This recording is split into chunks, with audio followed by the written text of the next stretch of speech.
Hindi po batayan 'yan mga kaibigan. Maling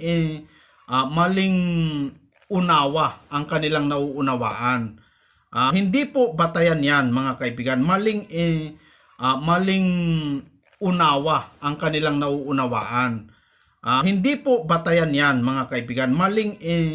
Maling unawa ang kanilang nauunawaan. Akin na ang buong sanlibutan.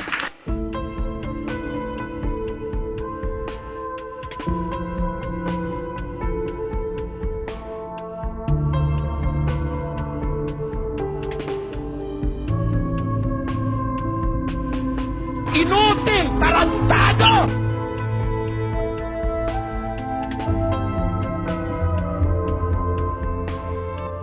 Na under sa domination ni Satanas. Take notice, I'm here already. Ako po si Gabon. At ito ang Factbusters!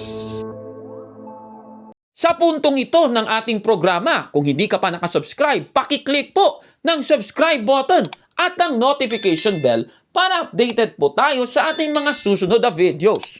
Kaya, let's go at simulan na natin!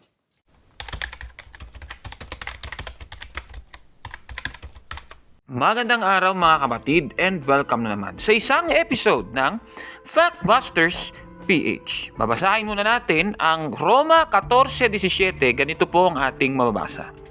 Sapagkat ang paghahari ng Diyos ay hindi tungkol sa pagkain o inumin. Ito ay tungkol sa matuwid na pamumuhay, kapayapaan at kagalakan na ipinagkakaloob ng Espiritu Santo. At base po sa ating binasa, ayon po kay Pablo, ang kaharian ng Diyos ay hindi tungkol sa ating kinakain at iniinom mga kapatid. Tayo mga Katoliko ay naninindigan na nilinis na ng ating Panginoong Kristo ang lahat ng pagkain, kaya pwede na pong kainin yung mga sinasabing pinagbabawal nila. Naku, kagaya nitong mababasa natin sa 1 Corinto 10:25, ang sabi dito, lahat ng ipinagbibili sa pamilihan ay kanin ninyo at huwag kayong magsipagtanong ng anumang dahilan sa budhi. Klarong-klaro ng ating nabasa mga kapatid. Lahat ng ipinagbibili sa pamilihan ay kanin ninyo ayon sa Biblia. Ngayon, ang ating tatalakayin sa episode na ito ay umiikot dito po sa 1 Corinto 10:25. Kasi ginagamit ito ng Iglesia Katolika para sabihin na pwede nang kainin ang dinuguan mga kababayan o yung pagkain na may dugo mga kapatid. Pero tutol ng tutol ang ibang mga sektang pangrelihiyon. At isa na nga dito, si SLTV. Ang tanong, ano ba ang sinasabi ni SLTV tungkol po sa pagkain ng dinuguan? Ito, pakinggan natin. SLTV, mga kapatid. Ang kanilang paboritong pinagbabatayan tungkol po dun sa okay na okay daw yung pagkain ng dinuguan, dahil po dito sa binasa nila sa 1 Corinthians chapter 10 sa verse 25 na ganito kasi ang sinasabi ayon sa kanilang nabasa. Gusto ko pong basahin ulit mga kaibigan. Ganito ang sinasabi, lahat ng ipinagbibili sa pamilihan ay kanin ninyo at huwag kayong magsipagtanong ng anuman dahilan sa budhi. So dahil ganun ang sinabi ng Apostol Pablo, okay na okay daw ang dinuguan sapagkat ang dinuguan ay nabibili po doon sa pamilihan.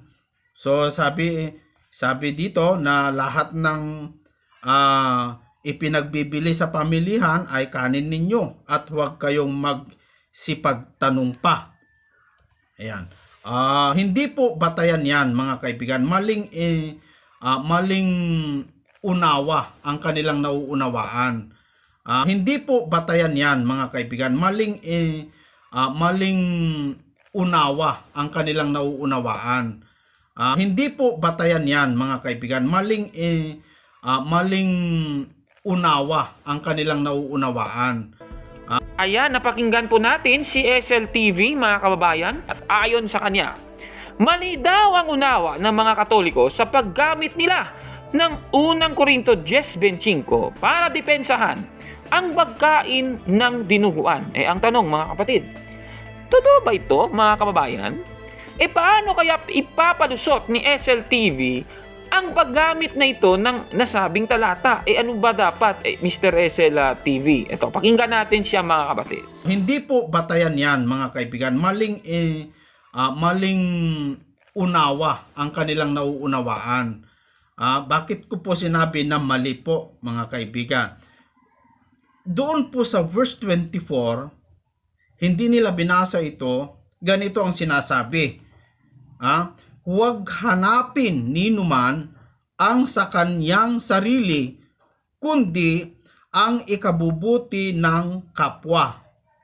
Dito mga kaibigan, sa verse 24, ang isang tao, kung ikaw ay alagad ng Diyos, pag bumili ka sa palengke o sa pamilihan,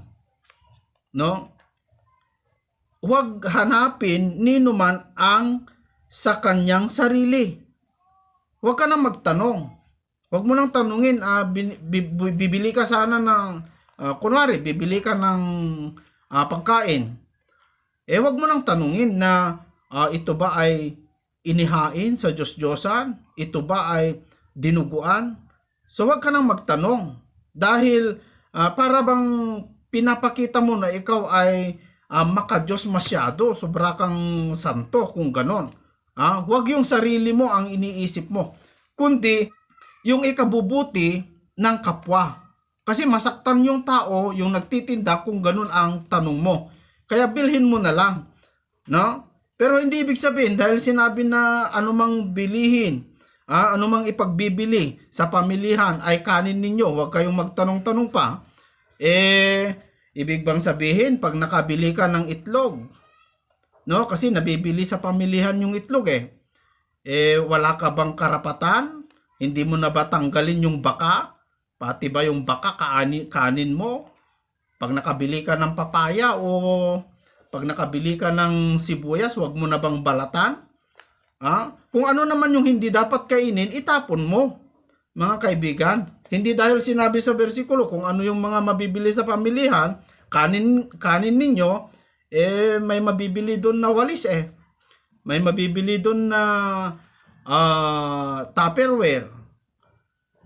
So hindi ibig sabihin dahil lahat ng mabibili sa pamilihan ay kanin mo, pilihin mo naman yung tama at yung karapat-dapat na kainin. Kung alam mo na dinuguan, bakit mo pabilihin? Yun lang naman ang logic nun mga kaibigan. So mali po yung kanilang interpretasyon na dahil sinabi na lahat ng mabibili ay kanin mo, yung baka ng itlog, itlog yun So, pati ba yung baka? Kaya kung ano yung hindi karapat-dapat, itapon mo. Huwag mong kainin. Ganun po mga kaibigan. Ganun pala yun? Nako yung ginawa niya, nagbasa siya ng talata. Unang Korinto 10:24 na yung nakasulat ay ganito. Huwag hanapin ninuman ang sa kaniyang sarili, kundi ang ikabubuti ng kapwa. At ayon po kay SLTV mga kababayan, ibig sabihin daw nito, ng unang Korinto 10:25, ang tinutukoy daw ay ang tama at karapat-dapat na kainin. Pagkatapos, sabi niya, pati ba yung balat ng itlog, hindi daw kasali iyon kasi nabibili naman yung itlog sa pamilihan. Nako, grabe talaga ito. Tapos sabi pa niya, pati daw yung balat ng papaya at sibuyas, hindi rin kasali iyon kahit mabibili pa ito sa pamilihan, mga kababayan. Pagkatapos, sabi nga ni Mr. SLTV, kahit nga doon sa pamilihan, mabibili naman yung walis at Tupperware. Hindi ibig sabihin nun, kakainin mo na rin yung walis at Tupperware. Nako, grabe naman talaga itong pilosopong itong taong ito. Nako ang tanong, ang kanya bang paliwanag, tama mga kapatid? Susuriin natin yan mga kababayan, Balikan natin ang talata sa unang Korinto 10:25, may binabanggit dito na pamilihan. Lahat ng ipinagbibili sa pamilihan ay kanin ninyo. Medyo general itong translation na ito ng ang dating Biblia, mga kababayan. Pero ito yung tanong, mga kapatid. Anong klaseng pamilihan ba ang tinutukoy sa nasabing talatang ito? Aba, titingnan natin mga kababayan ha. O eto, susuriin natin sa Grego mga kababayan. Ang nasabing talata, unang Korinto 10:25, yung tinutukuyan ng salitang pamilihan ay makelyo mga kapatid. Meat market. At ayon po sa Thayer's Greek Lexicon, ang makelyo ay isang lugar kung saan binibenta ang karne at iba pang articles of food mga kapatid. Ito pala ay pamilihan ng karne in general. Kaya nga dito sa salin ng magandang balita Biblia, yung pamilihan ay itranslate ng nasabing salin na tindahan ng karne. Pati ba yung Tupperware nabebenta ba sa tindahan ng karne? Nako, SLTV, napakapalpak naman yan. Pati ba yung walis, mabibili mo sa pamilihan ng karne? Nako, SLTV, palpak talaga yung unawa sa Biblia nito. Wala talaga ito, mga kababayan. Nako, ibig sabihin, mga karne at iba pang mga pagkain na mabibili mo sa pamilihan ng karne ang binibenta sa tinutukoy na pamilihan sa unang Korinto 10:25. Kaya itong sinasabi niya, pati daw yung walis, Tupperware. Naku, grabe talaga itong taong ito. Palpak sa Biblia. Sabi pa nga niya, pati medyas daw di nga nakaligtas yung medyas Ipapakain daw sa inyo. Ito, pakinggan natin yung palpak na unawa ni SLTV. Naku talaga. Magsuri po tayo ng talagang tunay na aral ng Diyos na hindi basta nabasa lang na si Kristo ay tao, taong-tao na, mali po yun mga kaibigan at mga kapatid. No, nakabasa lang na lahat ng nabibili sa pamilihan, kanin mo. Kahit nakabili ka ng medyas, kanin mo na ba? No? Kahit nakabili ka ng medyas, kanin mo na ba? No? Kahit nakabili ka ng medyas, kanin mo na ba? No? Grabe talaga itong taong ito, Pati medyas ipapakain sa inyo. Nako, talagang bulaan talaga itong taong ito. Kaya, halatang palpak at kulang ang unawa ni SLTV sa Biblia, mga kababayan. Kaya sa sinasabing ito ni SLTV, ang isang tao, kung ikaw ay alagad ng Diyos, pag bumili ka sa palengke o sa pamilihan, huwag hanapin nino man ang sa kanyang sarili. Huwag ka nang magtanong. Huwag mo nang tanungin, bibili ka sana ng, kunwari, bibili ka ng pagkain. Huwag mo nang tanungin na ito ba ay inihain sa Diyos-Diyosan? Ito ba ay dinuguan? So huwag ka nang magtanong. Dahil para bang pinapakita mo na ikaw ay maka-Diyos masyado, sobra kang santo kung ganon. Huwag yung sarili mo ang iniisip mo, kundi yung ikabubuti ng kapwa. Kasi masaktan yung tao, yung nagtitinda kung ganon ang tanong mo. Kaya bilhin mo na lang.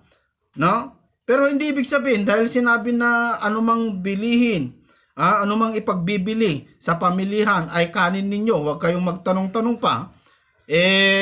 Ibig bang sabihin, pag nakabili ka ng itlog, kasi nabibili sa pamilihan yung itlog wala ka bang karapatan? Hindi mo na ba tanggalin yung baka? Pati ba yung baka kanin mo? Pag nakabili ka ng papaya o pag nakabili ka ng sibuyas, wag mo na bang balatan? Kung ano naman yung hindi dapat kainin, itapon mo, mga kaibigan. Hindi dahil sinabi sa bersikulo kung ano yung mga mabibili sa pamilihan, kanin ninyo, may mabibili doon na walis May mabibili doon na Tupperware. So hindi ibig sabihin dahil lahat na mabibili sa pamilihan ay kanin mo, pilihin mo naman yung tama at yung karapat-dapat na kainin. Kung alam mo na dinuguan, bakit mo pa bilihin? Yun lang naman ang logic nun, mga kaibigan. So mali po yung kanilang interpretasyon na dahil sinabi na lahat ng mabibili ay kanin mo, yung baka ng itlog, itlog yun So pati ba yung baka? Kaya kung ano yung hindi karapat dapat, itapon mo. Huwag mong kainin. Ganun po mga kaibigan. Nako, napakapalpak kaya. Busted! Yan! Palpak! Nako, kawawang SLTV ito. Nakakahiya. Talaga. Nako Ano pa ba ang sinasabi ni SLTV tungkol sa pagkain ng dinuguan? Ito, pakinggan natin muli. SLTV, mga kapatid. Sabi pa nila dito sa verse 27, gusto ko pong basahin, kung kayong aanyayahan ng isang hindi sumasampalataya at ibig ninyong pumaroon, ang anumang ihain sa inyo ay kanin ninyo at huwag kayong magsipagtanong ng anuman dahilan sa budhi. So dahil daw dito, pwede mo na rin daw kainin na kahit ano, pwede mong kainin. Yun po ang katwiran nila. Kaya pag naghanda sila ng dinuguan, kainin mo kasi lahat, sabi daw ni Apostol Pablo. Pero dito po sa verse 28, mga kaibigan, hindi rin nila binasa, sabi dito, datapwat kung sa inyo'y may magsabi, ito'y inihandog na hain, ay huwag ninyong kainin dahilan doon sa nagpahayag at dahilan sa budhi. So, meron namang sinasabi ni Apostol Pablo na pag inaanyayahan ka ng hindi sumasampalataya at naghain sa harap mo ng mga pagkain, kainin mo, huwag ka nang magtanong-tanong para lang hindi masaktan yung tao. Pag naghanda para sa'yo, ito ba ay inihain mo sa Diyos-Diyosan? Ito ba ay dinuguan? Huwag ka nang magtanong-tanong para hindi naman masaktan yung tao. No? Yun ang ibig sabihin ni Pablo. Pero pag nakita mo na dinuguan o pag may magsabi, sabi sa verse 28, na nagpahayag na ito ay inihain sa mga Diyos-Diyosan, dahil dun sa nagsabi o dahil dun sa nakita mo na dinuguan, huwag mo nang kanin. Yun ang ibig sabihin, mga kaibigan. No? So mali po ang kanilang unawa tungkol po sa mga versikulo na kanilang pinapahayag, mga kaibigan at mga kapatid. Ay, okay. Ganun ba yon? Sige, titignan natin Ayon kay SLTV, mga kapatid, mali daw ang unawa ng mga Katoliko sa paggamit nila ng unang Korinto 10:27 para depensahan ang pagkain ng dinuguan. At binasa niya yung unang Korinto 10:27 na ito naman yung nakalagay, kung kayo'y aanyayahan ng isang hindi sumasampalataya at ibig ninyong pumaroon, ang anumang ihain sa inyo ay kanin ninyo at huwag kayong magsipagtanong ng anumang dahilan dahil sa budhi. Nako, ayon po kay SLTV, mali daw ang pagkakaunawa ng mga Katoliko sa nasabing talatang ito. Ang tanong, totoo kaya itong sinasabi ni Mr. SLTV? Napanood po natin kanina, yung palusot ni SLTV, binasa niya yung susunod na talata, unang Korinto 10:28, na ganito naman yung nakalagay. Datapwat kung sa inyo'y may magsabi, ito'y inihandog na hain, ay huwag ninyong kanin, dahilan doon sa nagpahayag at dahilan ng budhi. At ayon kay Mr. SLTV, itong phrase na ito'y inihandog na hain, ay huwag ninyong kanin, parang iba ata yung pakahulugan ni Mr. SLTV. Kung titignan ninyo sa ibang salin, halimbawa itong sa Magandang Balita Biblia, ito'y inialay sa mga Diyos-Diyosan. Yan ang nakalagay, mga kababayan. Hindi naman sinabi sa talata na huwag kainin ang dinuguan, mga kababayan, kundi huwag kainin ang pagkain na inihandog sa Diyos-Diyosan. Yun po yung nakalagay, mga kababayan. Halata naman talagang dinagdagan ni SLTV. Sabi pa niya, huwag daw kainin yung inihandog na hain. Tapos in-insert naman niya yung kanyang sinasabing, bawal kainin ang dugo. Wala namang nakasulat na ganun.